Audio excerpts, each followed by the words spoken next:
Hello and welcome to Our American States, a podcast from the National Conference of State Legislatures. This podcast is all about legislatures, the people in them, the policies, process, and politics that shape them. I'm your host, Ed Smith. No state has repealed no-excuse absentee voting or taken away any of those permissions that had previously been granted in terms of access to voting by mail. Some temporary provisions were in place and then taken away, but again, no permanent policies were rolled back. That was Amanda Zock, an elections expert at NCSL and my guest on the podcast. We sat down to talk so Zock could give us a rundown on the trends in legislation affecting elections over the past few years.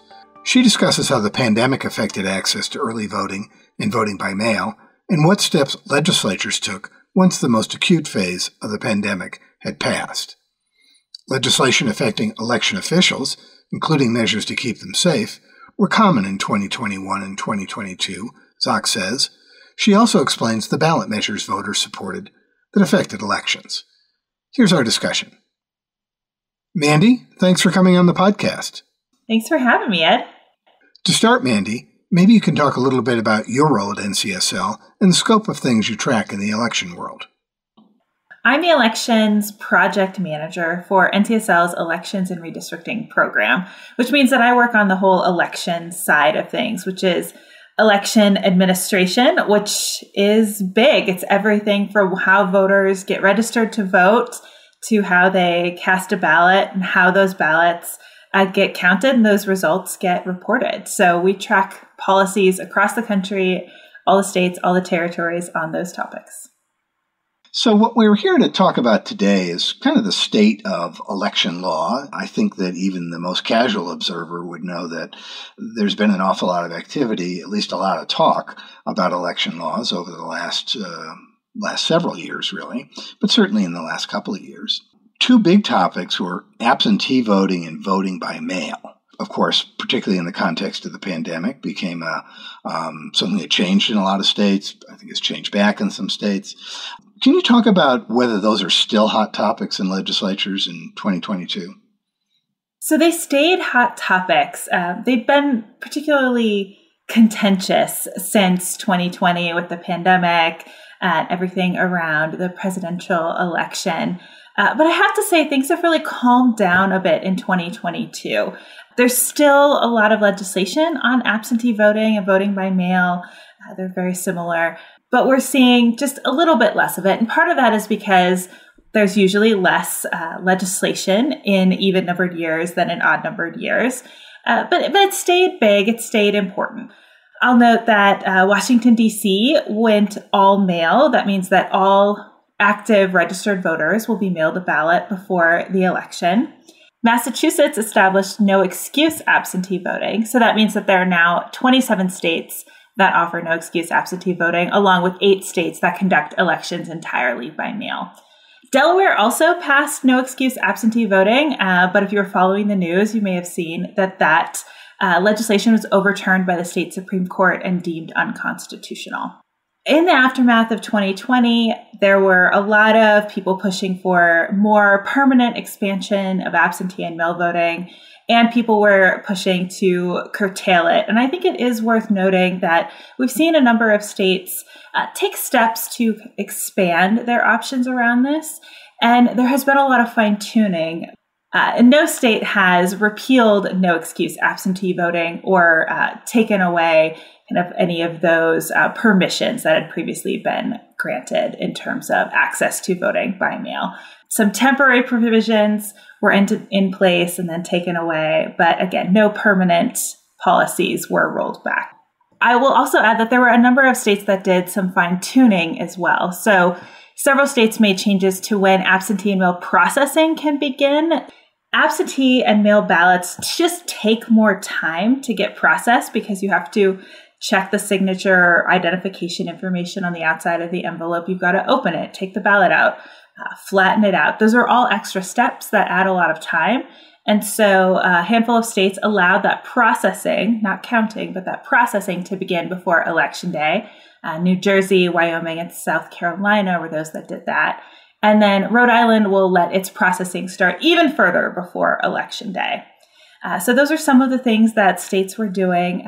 They're looking at creating additional security parameters around this as well. So Indiana and South Carolina both added additional identification requirements for absentee ballots. New Jersey added a permanent absentee mailing list, so you can just sign up once and continue to get that ballot sent to you. It's also known as a permanent sign-on list. So there are lots of policy pieces and choices around absentee and mail voting, and we saw states acting in many different areas, and I wouldn't be surprised if this continues to be a big topic in 2023. Well, it is remarkable how complicated a policy area it is. I think sometimes watching the news, it is represented as a far simpler proposition. But I think, as you've just demonstrated, it's both an area that's quite complicated and there's been an awful lot of activity. Another thing around elections that has been in the news is election officials. In many cases, I know there's been concern for their security. There have been, as I understand it, quite a number of election officials who have left their jobs because they found that this was not something they wanted to continue to work in this atmosphere. And I wonder if you could talk a little bit about what kinds of legislations around election officials that legislatures took on in 2021 and how that compared to 2022, because I know there was quite a bit of activity in both those areas. You're absolutely right. In 2021, our attention and anyone who was paying attention to the news, it really kind of focused in on election officials, especially local election officials, the changes that were occurring in their jobs, maybe handling more public record requests, dealing with harassment, all of that. And that was true with legislation, right? Not just with the news and the media. There was more legislation focused on election officials than we've really seen in the past. And in 2021, much of that legislation focused on penalties for not doing a part of their job. And it also focused on defining the election officials' role. So what they specifically should do, what they couldn't do, things like that.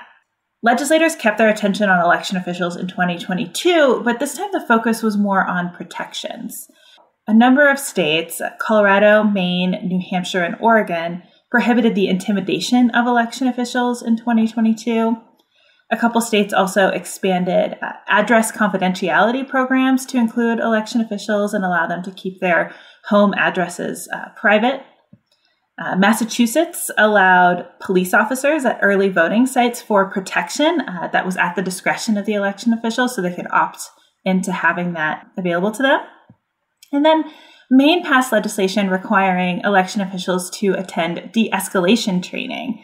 Maine also, as part of that legislation, required the Secretary of State to record reports of threats and to share that information annually to the legislative committee in charge of elections to keep them up to date on what was happening with the election officials in their state. De-escalation training, that's, I had never heard of that for election officials. I can see the logic in it. It was a new one to me, too. What were the other election trends you saw in 2022? One really big one was voter registration list maintenance. So that's how states keep their voter lists or voter rolls, as they're sometimes called, clean and as current and up to date as possible. This is hard to do because every day people turn 18, they die, they move out of state, they become ineligible for a variety of reasons, including felony convictions. So states already have processes in place to keep these lists clean. But last year we saw over 24 enactments to kind of make the cleanup process more regular, to find new ways to keep their lists clean. Sometimes that's using jury lists or communicating with other states, joining an interstate compact, things like that. Another trend was early in-person voting. So Missouri and South Carolina had previously not allowed voters to vote in person before Election Day, unless they had an eligible excuse or were doing kind of absentee in person with an excuse. So both of those states added it, and Connecticut passed a constitutional amendment that will pave the way for the legislature to establish early in-person voting. And there was another trend around prohibitions, I would say. Arizona prohibited automatic voter registration and election day registration. Neither of those policies are in place in Arizona, so this was a proactive measure. We also saw Florida and Tennessee prohibit the use of ranked choice voting in the state. There were a handful of states that prohibited voting systems from being connected to the internet. So that's not particularly new, but it was noteworthy. There were quite a few that took that step. And then Missouri prohibited the use of ballot drop boxes. So in addition to states saying we need to do this, they were also saying here are some things that we do not want to do that are not allowed. Thanks, Mandy. We'll be back with the rest of our discussion right after this short break. Rely on state legislatures' news on the NCSL website for the freshest takes on people, places, and policy. Find out what states are doing about the biggest issues of the day, and check out the Across the Aisle and My District features for compelling stories of bipartisanship and special places and events. Make SLN your daily go-to for all the hottest legislative topics and trends. Just click on the News tab on the NCSL website, www.ncsl.org.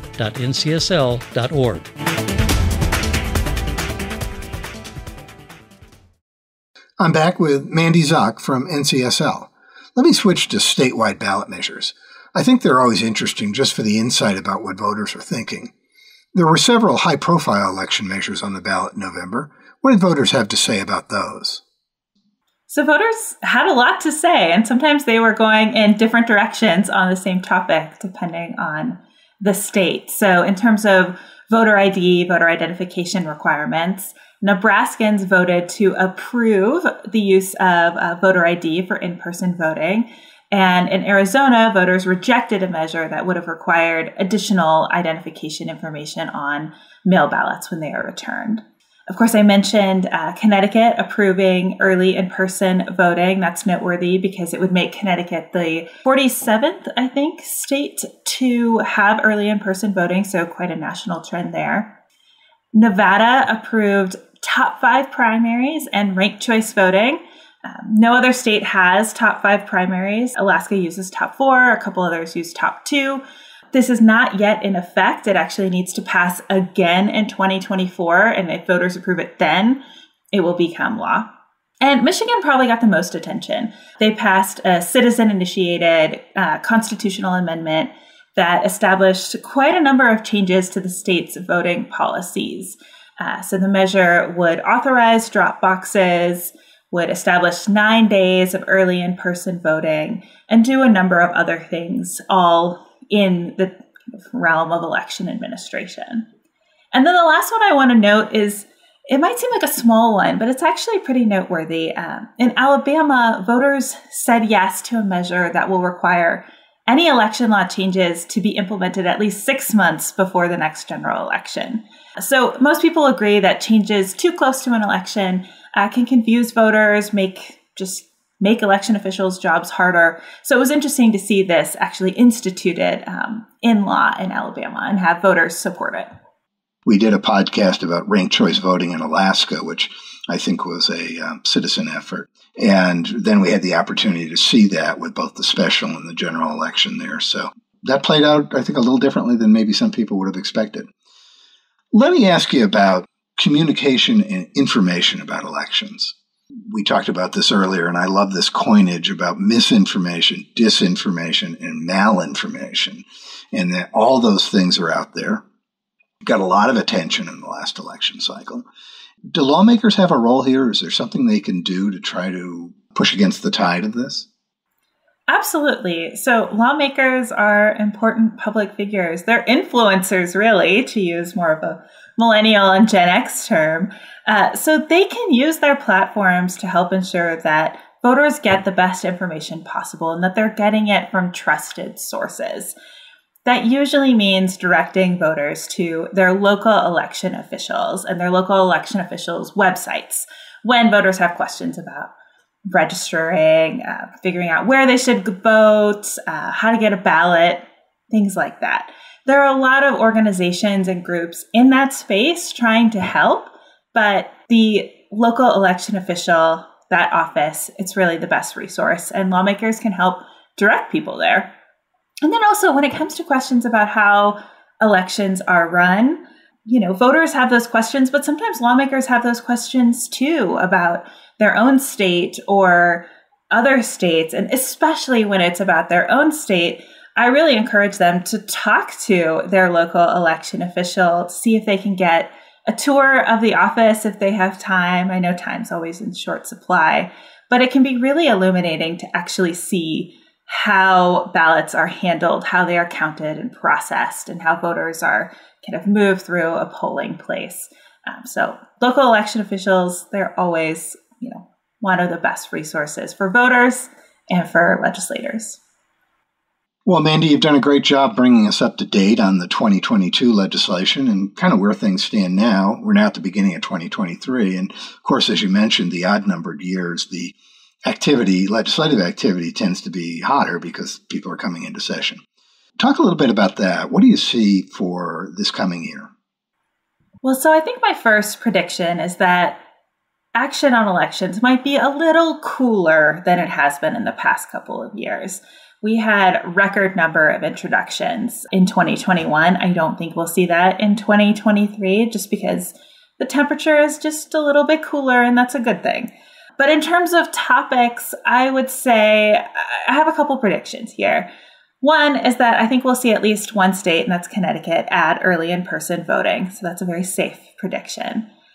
Poll watchers were a hot topic last year that concerns people who can watch and observe but not really interfere with the election process. There wasn't a lot of legislation on it in 2022. There were a lot of concerns around it.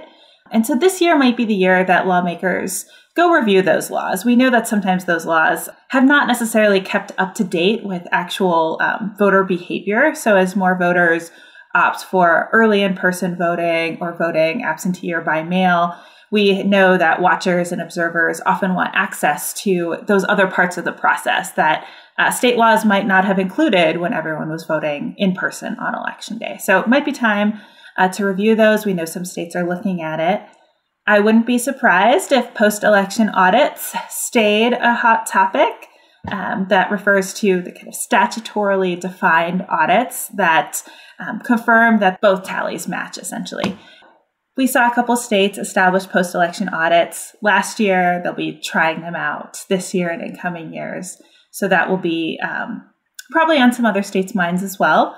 And then lastly, I think we'll see more around security. So cybersecurity and physical security as it relates to election systems and maintaining ballots and safety for election workers and everyone involved. Well, some of the stories we read about attempted cybersecurity assaults on the election system were worrying enough. I hope that we're not reading stories about successful ones anytime real soon. So I know that that's a big concern. Mandy, thanks so much for walking us through all this, and we'll look forward to talking to you in another year or so and find out how some of this stuff worked out. Take care. Thanks. I've been talking with Mandy Zock from NCSL about legislative trends related to elections. Thanks for listening. You can check out all the podcasts from the National Conference of State Legislatures by searching for NCSL Podcasts wherever you get your podcasts. Tim Story, NCSL's CEO, hosts Legislatures, The Inside Story, where he focuses on leadership and legislatures. The Our American States podcast dives into some of the most challenging public policy issues facing legislators. On Across the Aisle, host Kelly Griffin tells stories of bipartisanship. Also, check out our special series, Building Democracy, on the history of legislatures.